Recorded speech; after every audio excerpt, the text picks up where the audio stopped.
Hello everyone, welcome to Grow No, the garden at Royal Oaks and Orchard. Today I'm going to show you how to make this trellis here.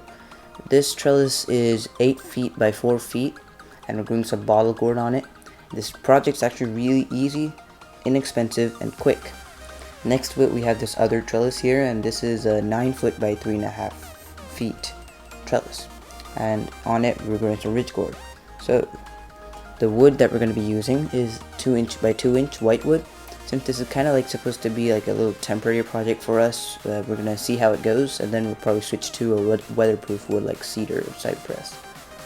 And the first thing you want to do, we want to lay it out into your format. And since this is the 8 foot by 4 foot format, we're going to be kind of laying it out like that. The next step is to drill in the corners so that you attach it. And you want to line it up well and make it nice and straight and level as much as you can. Then you want to drill in your hole.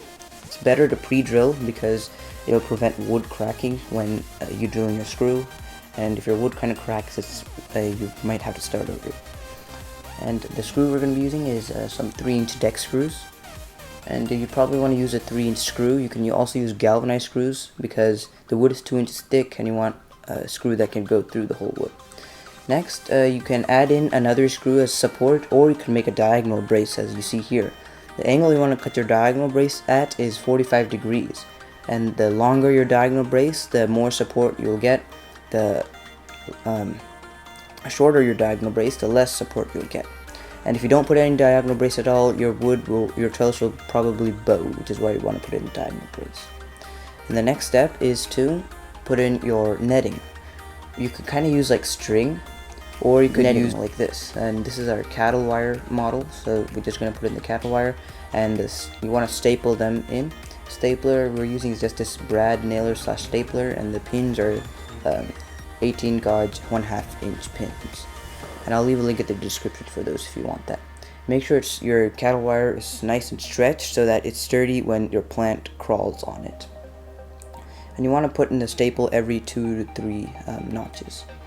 And over here you can see that we used it vertically. We just put it up straight and attach it to some T-posts.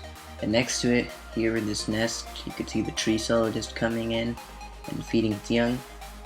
And then after it feeds, it comes down and attacks me because it thinks I'm threatening. And all animals kind of think like that. Anyways, back to the topic. You can see that we're growing some bitter gourd on it. And you can put this on like this, flat, if you have like a wall, or you could just use 4 T-posts and just put them all up. And our neighbors, they also kind of used this model, and one of them made a 5 foot by 8 foot and the other one made a 3 foot by 8 foot. So it's completely up to you about your dimensions. I really hope you enjoyed this project. Definitely try this in your garden. This is Grow No, reminding you to grow young and grow old. Please don't forget to like and subscribe. Thank you for watching.